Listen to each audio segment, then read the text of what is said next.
Salut tout le monde, c'est Dromiflo et j'espère que vous allez bien. Allez, reprise de la LEC ce vendredi 21.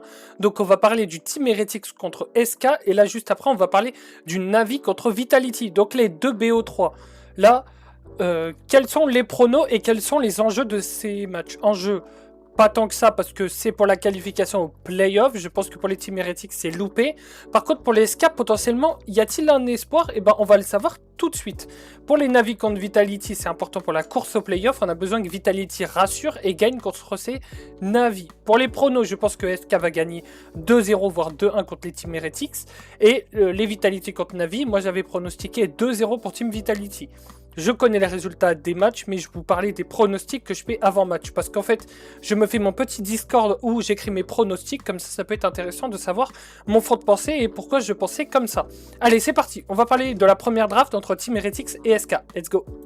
Et on est parti pour parler de cette première game entre les SK et les Team Heretics. Heretics gagne la première game. Donc là, Absolute Sin Emma, mais on va parler de la draft parce que c'est très important. Ban Akali Nocturne Xanté pour les SK. Ban Cassiopeia Vi Rumble pour les Team Heretics. Allez, on entre sur un Panthéon First Pick pour Skins. C'est un champion qui joue beaucoup. Mais là, la question est, on n'a plus de Victor ou de Syndra. La question se pose plus forcément. Je ne comprends pas trop pourquoi, mais soit. On va répondre Orianna Wukong pour les Team Heretics. Donc là, c'est classique. Je pense une réponse à ce que je disais au début, pourquoi il n'y a pas de Syndra ou Victor blind pick, c'est que les supports dans ces deux équipes jouent pas non plus à très haut niveau de League of Legends, même si Mickey joue plutôt bien. C'est pas du très haut niveau de League of Legends pour envoyer un match bot.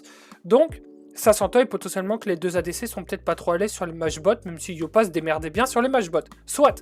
Orianna Wukong. Classique, on va jouer les drafts sur le pick teamfight. C'est très facile à jouer quand t'es bas de tableau. On va répondre Syndra Corki pour les Team Heretics, pour les SK. Et là, tu vois, Jax, ces trois champions-là sont pas évidents. Ça manque de body. Ils ont un peu de CC, mais ça manque d'un body clair. Donc, on va pick en Bessa pour les Team Heretics.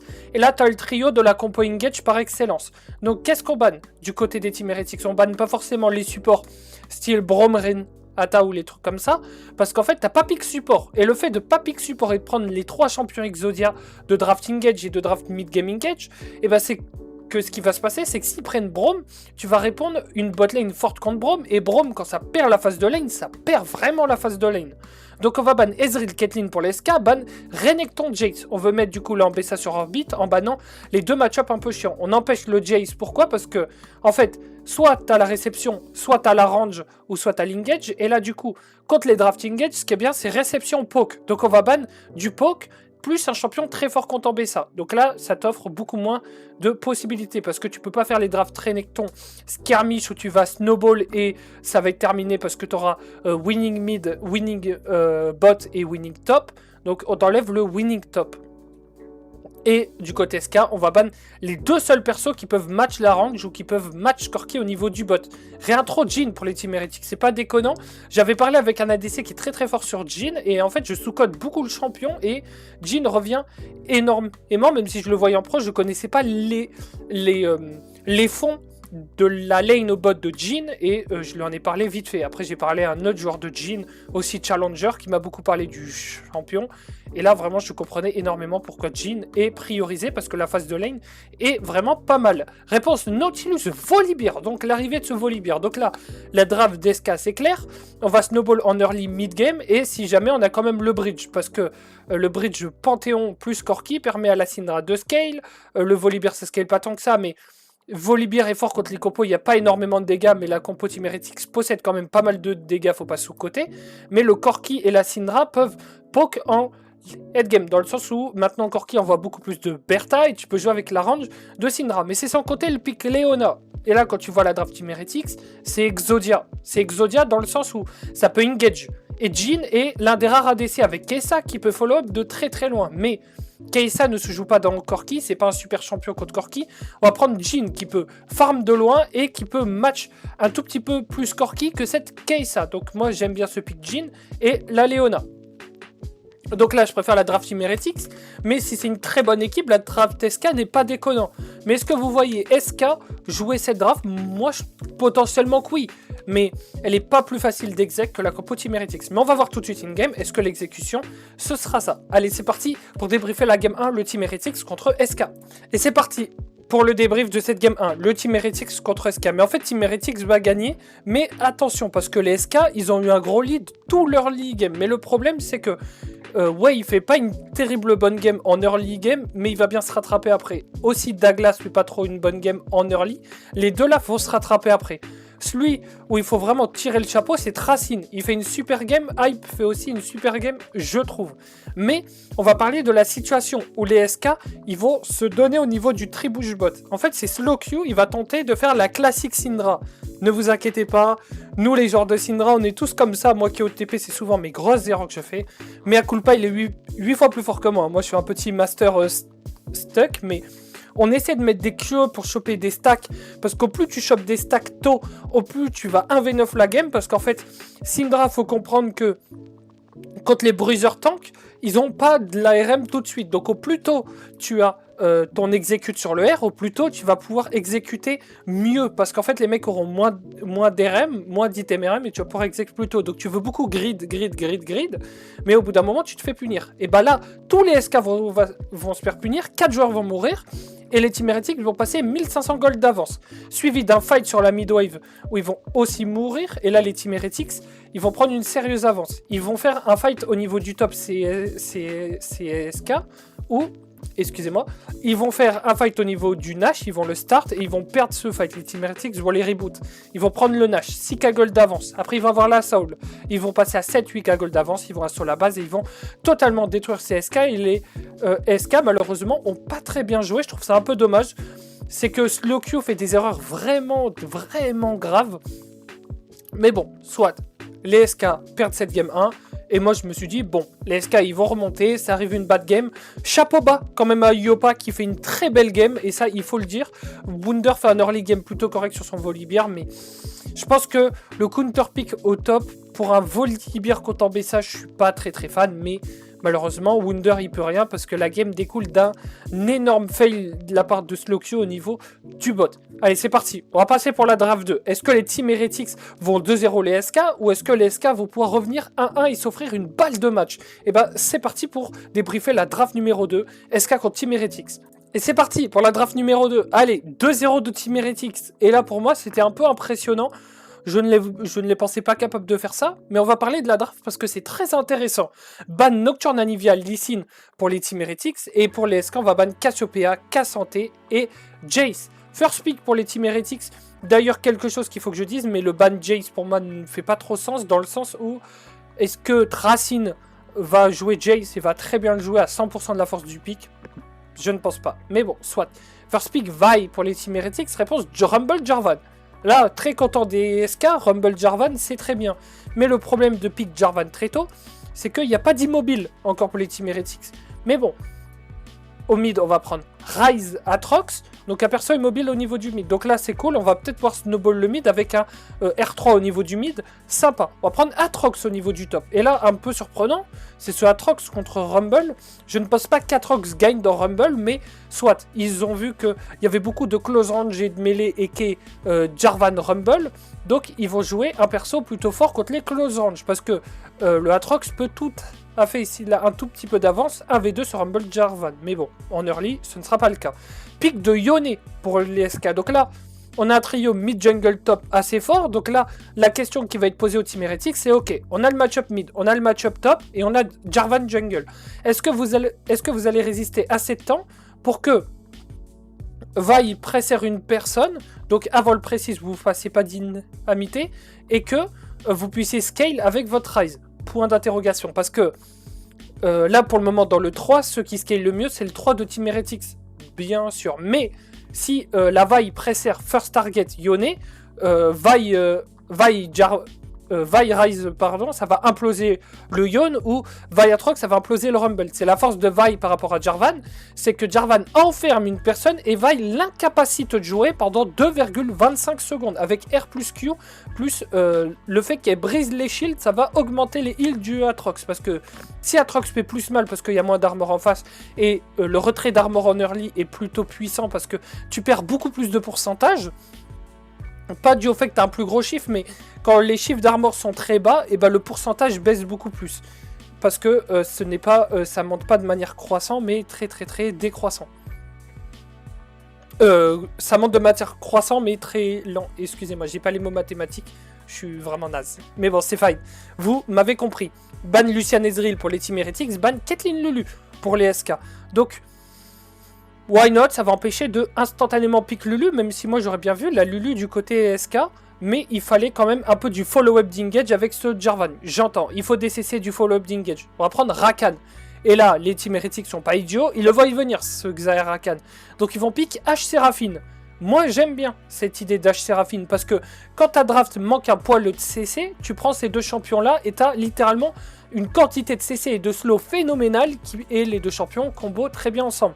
Donc moi j'aime bien cette idée. Et là, chapeau bas pour les Team Heretics, c'est une draft très simple, first target et teamfight. Donc ça, c'est très bien. Réponse Xayah pour les SK. Et là, je dis pas que la draft SK est bad. Je pense pas qu'elle est plus compliquée que la draft Team Heretics. Je pense que les deux drafts se valent. Mais les conditions de victoire sont plus faciles pour les Team Heretics. Un poil, mais vraiment un poil. Tu vois, genre, je pense en termes de facilité de draft, ça doit être 52-48. Tu vois, donc c'est léger. Donc pour moi, les deux drafts sont bonnes. Et puis on va voir in-game qu'est-ce que ça va donner. Let's go. En voyant si SlowQ va bien exécuter ce Yone. Allez, c'est parti pour le débrief de la game 2. Et on est parti pour le débriefing de cette game 2. Ça va être très simple, les SK n'ont pas vu le jour. Pourquoi? Très bonne game de Douglas et de Tracine. Les deux font une game sensationnelle. Douglas, c'est sur tous les bons coups, il joue très très bien. Tracine sur son Atrox, eh ben, il souffre pas tant que ça sur le match-up top, donc on voit qu'il est très à l'aise. Et Tracine, historiquement, c'est un très bon joueur d'Atrox, donc eh ben, on n'est pas déçu de ses performances. Là où le coup de gueule est à mettre, c'est sur Hype, avec H qui va se faire avoir par une Xayah Start Z au niveau du bush niveau 1. Et ça, faut vraiment tabasser le bureau, parce que c'est vraiment alerte rouge, carton rouge à niveau LEC, ce n'est pas censé arriver. Donc ils perdent le niveau 1, et First Blood sur Yopa. Bon. Là, je me suis dit, bon, les SK vont peut-être revenir. Et en fait, ce qui se passe, c'est que SlowQ avec son Yone fait juste ce qu'il a à faire, sans plus. Et le Jarvan n'arrive pas à trouver les bons filons. Donc, s'il se passe ça, qu'est-ce qui va se passer à la game? Eh ben, les SK ne vont pas pouvoir jouer. Les Team Heretics vont être sur tous les bons coups. Ils vont gagner tous les skirmishes, tous les fights. Parce que, eh ben, le combo Séraphine vaille Atrox fait beaucoup trop mal. Et H, quand c'est derrière, c'est pas grave. C'est ce genre de champion où, ok, t'es derrière, t'as quand même les pigeons, t'as quand même le côté utilitaire avec l'aro. Et il y a beaucoup de CC dans cette draft Team Heretics qui font que la draft est très simple à jouer. Atrox qui passe devant est une machine à stats élevée qui ne tombe jamais parce que tu deviens plus tanky, tu fais plus de dégâts. Et qui dit tu deviens plus tanky et plus de dégâts, et ben t'as plus de heal parce que tu fais plus de dégâts. Et qui dit plus de barrage HP dit tu tiens plus longtemps. Et qui dit tu tiens plus longtemps dit qui tu te heal plus, et ben tu vas tenir encore plus longtemps. Donc ça va être exponentiel et c'est des effets multiplicateurs du fait qu'ils soient feed. Et donc les Team Heretics vont 32 minutes tranquillement CSK et les SK n'auront pas vu le jour. Le deuxième BO c'est le Vitality contre Navi. Et là pour moi, c'est le match poulet. Je dis pas ça parce que je suis fan d'une des deux équipes, c'est parce que c'est les deux vrais milieux de tableau. Et qui sera milieu haut de tableau ou qui sera milieu de tableau, on va le voir tout de suite. Rilesh contre Linsas, c'est lors de l'affrontement entre deux bons junglers, je trouve, de ce LEC. Et let's go débriefer sur la draft numéro 1, Vitality contre Navi. Allez, c'est parti pour débriefer la game 1 entre ces Navi et ces Vitality. On va commencer sur une win de Vita classique, ban Xanthoriana Nautilus. Ça, j'aime bien ce ban Nautilus. On va enlever les drafts faciles et on va obliger ces Navi à jouer des drafts compliqués. Et on va le voir, ils sont tombés dans ce piège-là. Et pour les Navi, on va ban Jace, Cassio, Syndra, classique, First Pick Rumble. Pour ces Vitality, réponse Rise en Bessa, donc la classique, un bon champion de Poby avec un bon champion de Mainter. Et on va répondre Anivia, j'aime beaucoup. Anivia très fort contre en Bessa, très fort contre Rise. Et on pré-shot cette Vi potentiellement. Pick de Jarvan, classique. Et on va répondre Vi. Et là, la Anivia a une valeur phénoménale où elle est forte contre Rise. Elle est forte contre en Bessa et elle est ok contre Vi, même très forte contre Vi. Parce que Vi, elle va presser, tu vas mettre le mur pour bloquer le chemin d'accès à ses teammates et tu vas balancer le glaçon à droite de ce mur qui est la porte d'accès. Et du coup, s'il passe à droite, toi, le temps que tu redescendes, ton glaçon il va péter, tu n'auras pas besoin de le réactiver et les mates ne pourront pas join. Donc ça peut être beaucoup plus compliqué que ça pour les Navi. On va ban Ezreal Xayah, ban Lucian Lulu pour les Vita et on va réintro Caitlyn. C'est parti, les champions compliqués. Caitlyn c'est bien, mais ils vont potentiellement l'associer avec un Bard, ou avec Karma, ou avec Nico. À voir, même si Nico a perdu énormément de valeur, parce que sinon c'est Free Mercs pour l'équipe de gauche. On va prendre Barjin pour les Vita. J'aime bien, mais du coup, ça fait que la draft Vita est pas si évidente que ça à jouer, si vous voyez ce que je veux dire.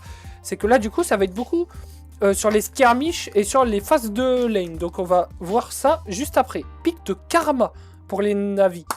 J'aime pas ce pic Karma parce que Bard, c'est fort contre les immobiles. Et là, t'en comptes 3. Donc, ça donne de la value à ce Bard. Et pour moi, partir du principe sur des équipes milieu, bottom LEC 2, je vais stomp la lane, je vais être 20-30 up sur mes vis-à-vis, je vais gagner la game comme ça. Ah, j'y crois pas trop, moi. Mais bon, peut-être qu'ils vont nous faire mentir, j'espère. Donc c'est parti. Est-ce que les Navi vont pouvoir gagner ou est-ce que les Vitality vont montrer leur domination? C'est Vitality qui gagne. Donc, logiquement, c'est Vita qui va gagner, mais j'ai hâte de voir ce que va faire Navi. Donc c'est parti. Pour débriefer cette game 1, let's go. Et pour le débriefing de la game 1, ça va aller très vite. Les Vitality vont exploser les Navi. Pourquoi? La game de Parus et de Samday, elle est cadavérique. Ils créent pas de lead au bot. Ils font rien. Pas de pression. Sur les waves, ça joue pas bien les bouches. Donc ils se font avoir sur tous les trades au niveau du bot. Et la botlane ne va pas voir le jour. C'est aussi compter sur une mauvaise performance de Rilesh. Bah, les Vitality vont quasiment tout gagner. Il y a eu 1 ou 2 petits throws, mais c'est pas des throws qui coûtent une game. Ça coûte 1500 gold d'avance. Ça fait chier, mais ça coûte pas une game. Donc bah, les Vitality vont terminer cette game assez facilement après ce Baron Nashor et les Vita et les Navi ne vont pas voir le jour. Donc la première map elle est pour Vitality, pas grand chose à dire. Ce qu'il faut saluer chez les Vitality, je trouve, c'est Karazi qui fait une très bonne game de Jhin. Il overgrid pas et c'est la première fois où jusqu'à 30 minutes de jeu il a 0 mort. Karazi. Tant mieux, j'ai envie de te dire. Du côté de Naknako, c'est ok, il fait une plutôt bonne game, mais il se fait un peu fesser par Mainter sur les early niveaux, mais sans ça, pas grand chose à dire. Fiesta, par contre, fait pas une game terrible, il se fait avoir sur tous les timings, je trouve ça un peu dommage, il pourrait beaucoup mieux jouer cette game, mais soit, on va passer sur la game 2. Est-ce que c'est les Navi qui vont gagner, ou est-ce que les Vitality vont l'emporter 2-0? C'est parti pour parler de la draft. Et c'est parti, on va parler de cette game 2. Navi reviennent au score 1-1. Allez, c'est parti, on va parler de la draft. Ban Nocturne, Syndra, Nautilus. Et ban Cassio, Jace, Panthéon pour les Navi. First pick, Lucian pour les Vitality. Alors ça, un peu étonnant. Réponse H, Séraphine pour ces Navi. Réponse Milio, Oriana. Moi, c'est l'Oriana qui fait que je trouve la draft bizarre parce que on va ban après. Donc, on va pick Victor pour les Navi. Soit. Et en fait, quand tu regardes, les 3 champions de Navi s'emboîtent très bien. Les 3 champions de Vita, juste Lucian Milio s'emboîtent bien. Et t'as l'Oriana comme ça. Donc on va voir comment ils vont rebondir. Ban Wukong Vayne, ban Trundle Renekton pour les Navi. Et on va réintro, du coup, Olaf pour les Navi. Ok, why not? Mais du coup, t'as pas de body, quoi. C'est une draft plutôt compliquée parce que t'as pas de body. Bah pour les Vita, on va pas prendre de body non plus. On va prendre Naafiri Aatrox. Donc on répond le caca par le caca. Naafiri Aatrox. Ça fait que du coup, t'as pas de body. Et là, le premier champion qui se fait toucher par les CC H Séraphine, eh ben, ils se font one tap parce que, en fait, le problème de jouer milieu dans cette draft, c'est qu'il y aura le CC de Séraphine, le CC de H, suivi du CC de Séraphine, le E. Donc, en fait, tu vas cleanse quoi. Tu vas attendre que les 3 CC y passent et tu vas cleanse après. Bah, du coup, ton champion aura déjà pris 95% et il sera hot et t'as perdu le fight. Ou le milieu va se faire CC par les rebonds Séraphine et là, ça va être bizarre. Donc, je suis pas trop fan de la draft Vita. Après, potentiellement, je suis un gros débile à penser ce genre d'interaction, mais soit. Last pick, Xin pour les Navi. Ok, fade, mais ça va. C'est fine dans Lucian Milio, c'est fine dans Oriana. Ok, moi perso, les drafts, je les trouve potables. Il n'y a aucune draft où je suis emballé comme un fou. On va dire potentiellement la draft Navi m'emballe un peu plus, mais le milieu est bien dans cette draft. Donc, draft équivalente. Donc, on va parler de la game. C'est parti. Et on est parti pour le débriefing de cette game 2. Et bah ça va aller très vite parce que en early, et bah c'est les Navi qui vont être à l'initiation avec cet arrowage touché sur Fiesta. Donc déjà Victor va choper ses stacks quand tu en l'Oriana parce qu'il y a le combo de CC qui est indodgeable. Et bon, déjà très belle inspiration de Navi. Mais quelque chose qu'il va falloir dire, et là c'est très inquiétant sur ce qu'a fait l'Insas cette game. L'Insas à 13 minutes de jeu, 13-14 minutes, se prenait 45-50 CS. Rilesh, il va garder cette avance toute la game, il va toujours rester à 50 gaps, 50, 50, 50, 50. Et en fait, au bout d'un moment, il va être 2k gold up parce que ses camps respawn plus tôt, parce qu'il a plus de gold. Et bah du coup, ses camps sont de plus haut niveau, donc il XP plus, il chope plus de gold. Et ça va snowball sans fin, jusqu'au moment où il va lui mettre 2k gold. Toute l'équipe Navi, bah du coup, ils vont faire les Drake en boucle, parce que quand t'as autant d'argent sur ton jungle en plus, tu fais les Drake. Les Vita avant le contest 1, ils vont perdre, ils vont en contest 2, ils vont gagner le smite, mais ils vont quand même se faire tuer. Donc même si t'as le Drake et que tu jettes 1200 gold après, c'est pas worse. Et ils vont faire ça en boucle, jusqu'au 4ème Drake, où bah du coup, là, les Navi, ils vont avoir leur 3ème Drake, et les Vita 1, donc c'est le 4ème en gros, et ils vont se faire reboot totalement, les Navi vont faire le Nash, ils vont passer 8k gold, ils vont finir true bot, et ils vont push au mid, ils vont jouer sur 2 waves parce que c'est logique, tu joues jamais sur une wave, tu joues sur 2 waves à ce niveau de jeu là, sinon c'est inquiétant, à part si tu as une compo pour le faire, et ils vont terminer cette game classico avec 11k gold d'avance. Là c'est juste, je trouve que Fiesta fait une horrible game, l'Insas arrive à trouver aucune option, à part un petit kilobot, mais bah il était déjà sous hémorragie très urgente à base de 900 gold de retard, donc ce qui fait qu'il passe à 700, mais c'est pas assez. Donc là, on va voir, est-ce que les Vitality en Game 3 vont pouvoir se réveiller? Si vous avez vu le score final, vous savez. Allez, c'est parti pour parler de la draft numéro 3 entre ce Vitality et Navi. Let's go. Super game de Rilesh au passage. Bravo, champion. Allez, let's go. Et c'est parti, on va parler de la Game 3, la draft entre Navi et Vitality. Pour, bah du coup c'est Vita qui va gagner 2-1, mais on va parler avant tout de la game et de la draft, parce que c'est important d'en parler, et on fera un débrief à la fin de tout ça. Quittez pas vos écrans.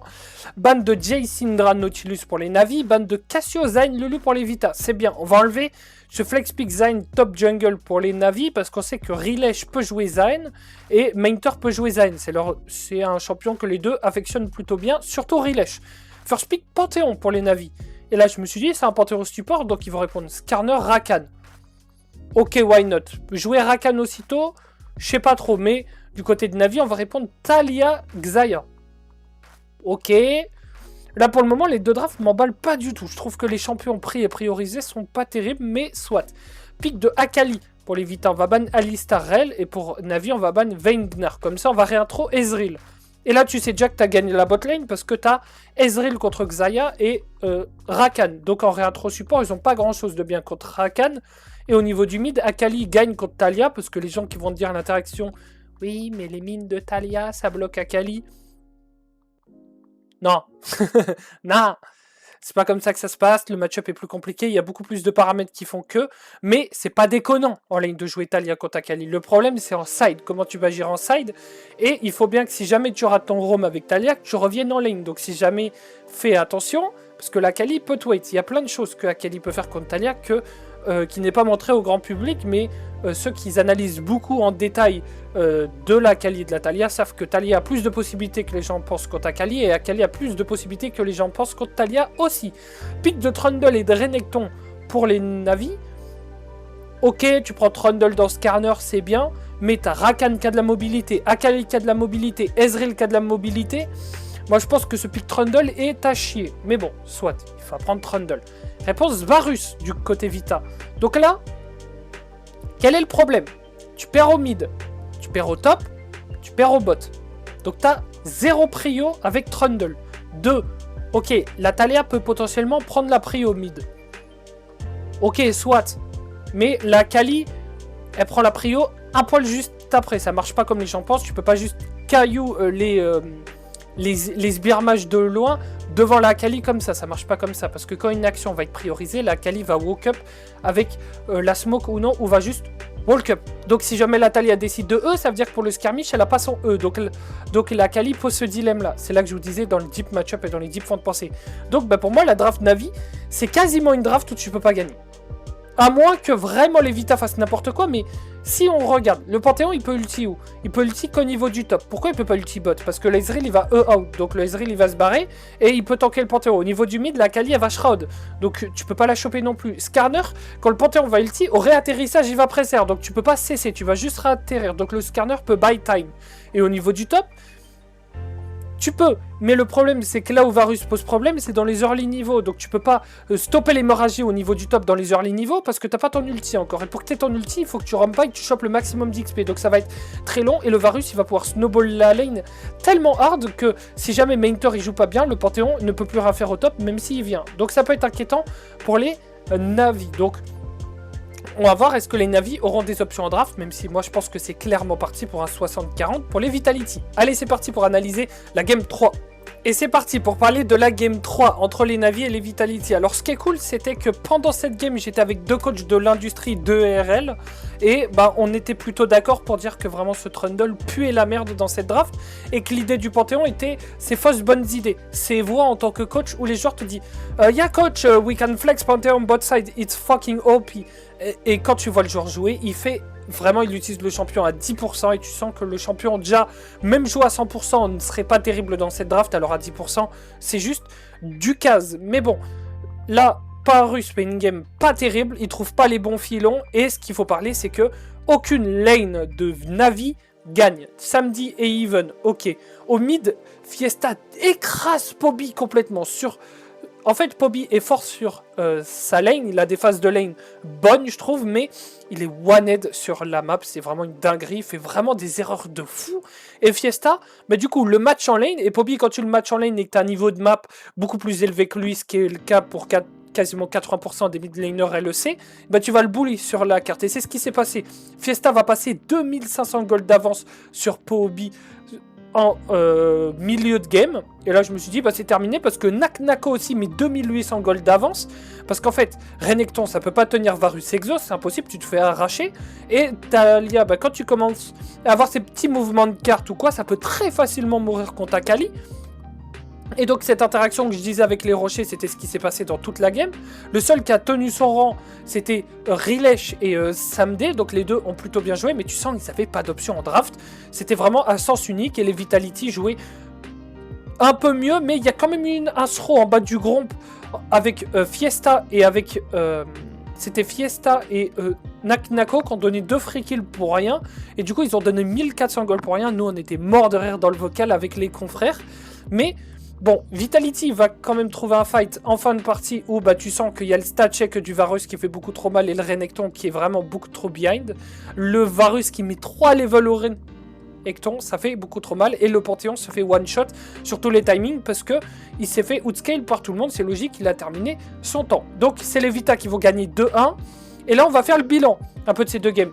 C'est que moi je trouve que je suis plutôt content, c'est que les Team Heretics ont prouvé que c'était pas une horrible équipe. Et en fait dans le LEC, quand tu regardes, il n'y a pas d'équipe horrible. Il n'y a que des équipes bof pas terribles, mais aucune équipe horrible où on est en mode non, là il faut nuke complètement ce roster.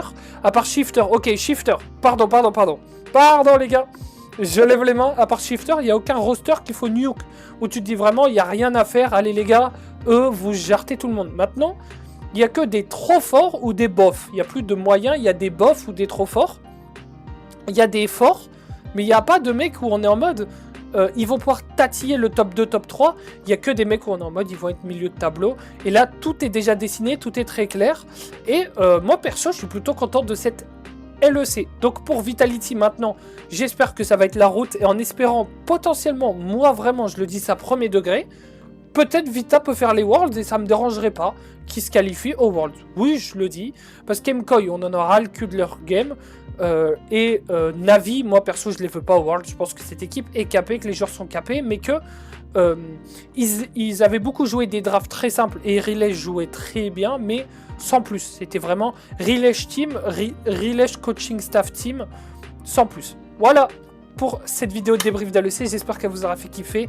N'hésitez pas le petit pouce bleu, l'abonnement, moi ça me soutient beaucoup et ça me fait énormément plaisir. Sur ce, je vous fais des gros bisous les gars, passez une bonne journée, après-midi ou fin de soirée selon vos heures. Et bon courage pour le taf aussi pour ceux qui vont bosser. On est ensemble les gars, courage à vous, vous êtes des vaillants. Allez bisous les gars.